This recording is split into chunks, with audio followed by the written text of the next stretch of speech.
प्यारे बच्चों, ए plus academy Ichhawar के यूट्यूब चैनल पर आपका स्वागत है। जैसा कि कल हमने चैप्टर 8 कंप्लीट किया था, आज हम चैप्टर 9 कंप्लीट करेंगे। चैप्टर 9 में औपनिवेशवाद और देहात के बारे में बताया गया है। इसमें पहला क्वेश्चन आपका दिया गया है, ईस्ट इंडिया कंपनी ने भारत में लगान वसूली कार्य अपने हाथ में कब लिया। जो कि ईस्ट इंडिया कंपनी की बात हो रही है, इसने लगान वसूली कार्य अपने हाथ में कब लिया गया था। तो इसने लगान वसूली कार्य अपने हाथ में 1772-1785 ईस्वी में लगान वसूली कार्य अपने हाथ में लिया था।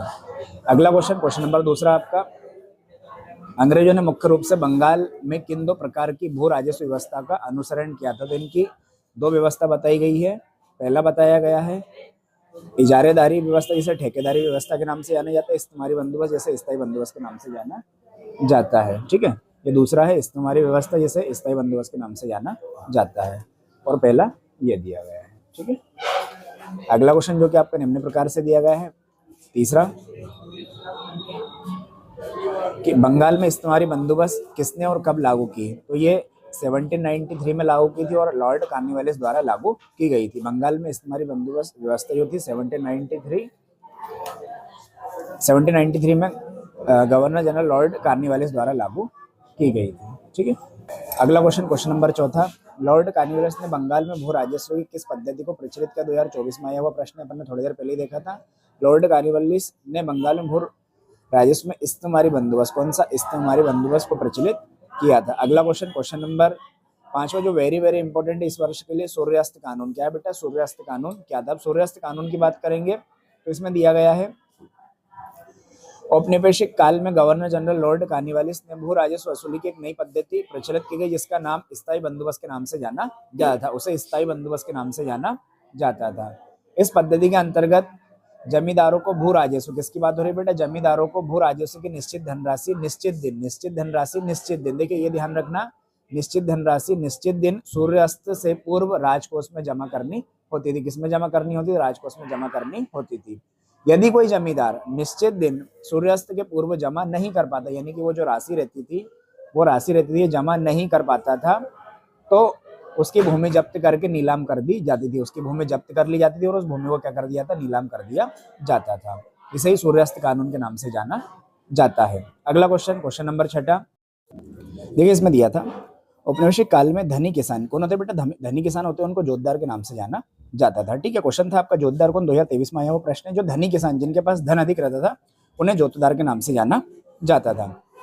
अगला क्वेश्चन नंबर 7वां, बेनामी के अभिप्राय को स्पष्ट कीजिए। तो बेनामी का शाब्दिक अर्थ, देखिए बेटा शाब्दिक अर्थ की बात हो रही है। शाब्दिक अर्थ है गुमनाम। क्या बोला गया है, गुमनाम, जिसका कोई नाम ना हो, जिसके बारे में कोई नहीं जानता, उसे गुमनाम। हिंदी एवं कुछ अन्य भारतीय भाषाओं में इस शब्द का प्रयोग काई के लिए करते थे, सौदे के लिए। सौदा यानी किसी को अपन जमीन बेचते ना, ऐसे सौदे होते हैं ना अपनी जमीन के, इस प्रकार सौदे को कहा जाता था। ठीक है, जो किसी फर्जी अथवा अपेक्षाकृत महत्वहीन व्यक्ति के नाम से किया जाता था। ठीक है, उसे गुमनाम के नाम से जाना जाता था। अगला क्वेश्चन नंबर 8वां, राजा शब्द से क्या अभिप्राय। राजा शब्द के बारे में बताना, 2022 में आया प्रश्न। बार बार कह रहा हूं आपसे, कंटिन्यू जब से वीडियो बना रहे हैं, 2022, 2023, 2024, 2025 के पूरे PYQ वाले क्वेश्चन अपने को करके चलना है। ठीक है, इसमें दिया औपनिवेशिक काल में शक्तिशाली जमींदार, जो शक्तिशाली, जिनके पास पावर अधिक है। शक्तिशाली मतलब पावर की बात करेंगे, पैसा, किसकी बात हो रही है, पैसे की बात है। किसकी बात हो रही है, पैसा। पैसे के लिए प्रिय राजा शब्द का प्रयोग किया जाता था। जो शक्तिशाली जमींदार होते थे उनके लिए राजा शब्द का प्रयोग किया जाता था, और क्वेश्चन में यही पूछा गया था। अगला क्वेश्चन नंबर 9वां, बुकानन कौन थे। बार देखो 2022 क्वेश्चन वापस आ गया, 2022 के लिए फ्रांसीसी बुकानन, किसकी बात हो रही है, फ्रांसिस बुकानन एक चिकित्सक थे, यानी एक डॉक्टर थे। क्या थे ये, DOCT डॉक्टर है ना, डॉक्टर थे ये। वहां भारत आया, कहाँ आया था, भारत आया। उसने 1794 से 1815 तक, ये ध्यान रखना, 1794 से 1815 तक बंगाल में चिकित्सा सेवा में कार्य किया। चिकित्सा सेवा के रूप में उसने क्या किया था, कार्य। एक डॉक्टर था तो भाई चिकित्सक सेवा के रूप में ही वो कार्य करेगा।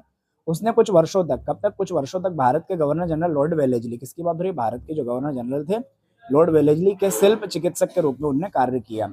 और बंगाल सरकार के अनुरोध पर, भाई उस समय बंगाल सरकार थी, बंगाल सरकार के अनुरोध पर उसने ईस्ट इंडिया कंपनी के अधिकार क्षेत्र में आने वाली भूमि का विस्तृत सर्वेक्षण किया गया था। किसके कहने पर, बंगाल सरकार के अनुरोध पर। किसके, बंगाल सरकार के अनुरोध। किसी से कहना कि भाई आपको ये कार्य करना, उसे अनुरोध कहा जाता है। क्या कहा जाता है, अनुरोध। बंगाल सरकार के अनुरोध पर उसने ईस्ट इंडिया कंपनी जो भारत में, उसका क्षेत्र काफी लंबा चौड़ा फैला हुआ था, ईस्ट इंडिया कंपनी के अधिकार क्षेत्र में आने वाली भूमि का विस्तृत सर्वेक्षण उसने ही किया था। अगला क्वेश्चन, क्वेश्चन नंबर 10वां, पहाड़िया। पहाड़िया कौन थे बच्चों? क्वेश्चन था आपका पहाड़िया कौन थे, क्वेश्चन नंबर 10वां। तो राजमहल की पहाड़ियों के आसपास जो राजमहल है, राजमहल राजा का महल जिसमें राजा रहता है ना, तो राजा का महल।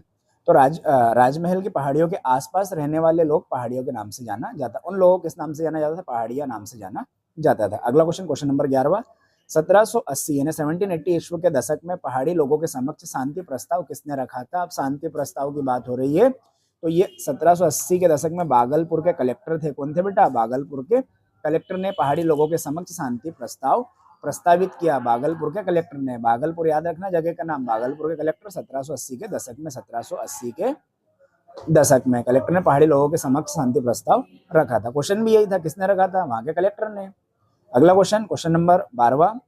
रेतवाड़ी बंदोबस्त क्या था? रेतवाड़ी बंदोबस्त की बात करेंगे अपन, देखिए जरा। रेतवाड़ी बंदोबस्त भू राजस्व की एक प्रणाली थी। क्या थी बेटा? ये भू राजस्व की एक प्रणाली थी। भू राजस्व की इस प्रणाली का प्रवर्तक कौन था भाई? किसने इसको बनाई थी? Thomas Munro. कौन थे? Thomas Munro. ये ध्यान रखना, ओटी बनेगा आपका 1 नंबर। कौन थे? थॉमस मुनरो थे। रेतवाड़ी बंदोबस्त के अंतर्गत सरकार और रेयत, सरकार और रेयत, रेयत को किसान बोला जाता, क्या बोला जाता? रेयत को किसान। जो किसान लोग होते हैं उन्हें रेयत के नाम से जाना जाता था उस समय, ठीक है।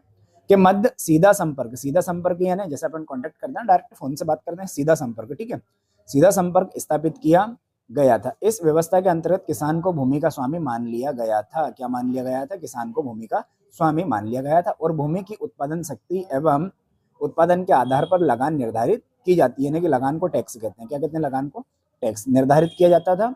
इस व्यवस्था के अंतर्गत किसान तभी तक अपनी भूमि का मालिक होता था, यानी कि ऐसा होता था कि जब तक अपना मूल्य, जब तक वो पैसा देगा, जब तक वो टैक्स देगा, क्या देगा? टैक्स देगा, जब तक ये जमीन का हिस्सा उसका रहेगा। और जिस दिन से टैक्स देना बंद कर देगा, उस जमीन पर कब्जा किसका हो जाएगा? सरकार का हो जाएगा, ठीक है। तो जब तक सरकार को लगान देता था, लगान न देने की स्थिति में किसान की भूमि को भूमि से हटा दिया, यानी जो किसान होता था उसको भूमि से हटा दिया जाता था और उस पर गवर्नमेंट का टैक्स हो, मतलब गवर्नमेंट का हिस्सा हो जाता था। अगला क्वेश्चन, क्वेश्चन नंबर 13वां आपका। बंबई दक्कन में अंग्रेजों द्वारा लागू की गई राजस्व प्रणाली का नाम बताइए। अब नाम बताना तो रेतवाड़ी व्यवस्था, रेतवाड़ी व्यवस्था। कौन सी व्यवस्था? रेतवाड़ी व्यवस्था। बंबई दक्कन में अंग्रेज द्वारा भू राजस्व की व्यवस्था लागू की गई थी। अगला क्वेश्चन, क्वेश्चन नंबर 14। 2025 में आया हुआ क्वेश्चन, बार बार कह रहा हूं मैं, 2022 से 2025 के पूरे पीवाई की क्वेश्चन करना। कौन से क्वेश्चन करना है? पीवाई को। इस बार 2026 में आएंगे, ठीक, संभावित है, ये नहीं बोल रहा हूँ आएंगे, संभावित बोल रहा हूँ भाई ना, लगभग। कल से मेरे ऊपर आप क्लेम कर दो भाई बोला था आपने, ठीक है, इसलिए संभावित बोल रहा हूँ, ठीक। अगला क्वेश्चन, दक्कन विद्रोह के 2 कारण। कितने कारण पूछे? 2 कारण बताइए। तो 1875 में एक दक्कन विद्रोह हुए हैं। दक्कन विद्रोह में 2 प्रमुख कारण निम्नलिखित बताए गए हैं। देखिए इसमें दिया गया है, पहला, बंबई दक्कन में सरकार द्वारा भू राजस्व की दरें इतनी अधिक थी। बेटा दरें यानी कि जो टैक्स रहता है 7%, 6%, 8%, तो ये जो दर होती, क्या होती है? ये दर अधिक निर्धारित की गई थी। किसान की उपज विशाल भूभाग के रूप में, यानी किसान की उपज हुई जैसे कि 1 क्विंटल हुई, 1 क्विंटल में से 90 किलो की जो बात हो रही है वो तो वहीं चली जाती थी, है ना। तो भू राजस्व के रूप में सरकार के पास चला जाता था। जब कोई किसान अपने राजस्व का भुगतान नहीं कर पाता, यानी अपनी भूमि का जो हिस्सा रहता है उसका भुगतान नहीं कर पाता था, तो उसकी फसलें जब्त कर ली जाती थी। क्या कर ली? फसल उसकी जब्त कर ली, यानी अपने कब्जे में कर ली जाती थी और पूरे गांव पर जुर्माना ठोक दिया जाता था। इस कारणवश किसानों में क्या हो गया बेटा? विद्रोह। किसानों ने क्या कर दिया? विद्रोह कर दिया। विद्रोह है ना लड़ाई, कि भाई अब तो लड़ना पड़ेगा, हमें क्या चाहिए? आजादी, और हम लेके रहेंगे आजादी। अगला, साहूकारों अथवा ऋणदाता। साहूकार जो ब्याज से पैसे देते हैं, क्या देते हैं बेटा? ब्याज से पैसे देते हैं। तो साहूकार अथवा ऋणदाताओं द्वारा किसानों को ठगने, किसानों को किसी प्रकार ठगा जाए, क्या क्या? किसी प्रकार से ठगा जाए। ठगने के लिए तरह तरह के हथकंडे अपनाए जाते थे। क्या अपनाए जाते थे? हथकंडे अपनाए जाते थे।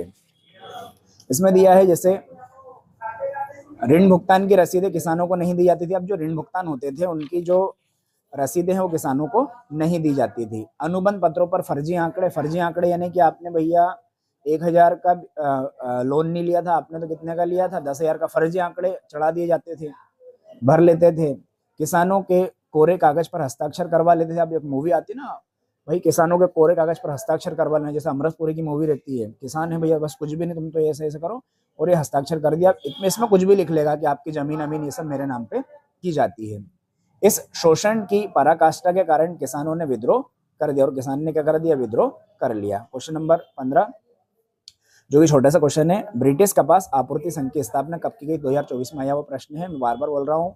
पीवाई को क्वेश्चन करना है 22 से लेके 25 तक, कब के? 22 से लेके 25 तक पीवाई के क्वेश्चन पूरे पूरे हमें करना है।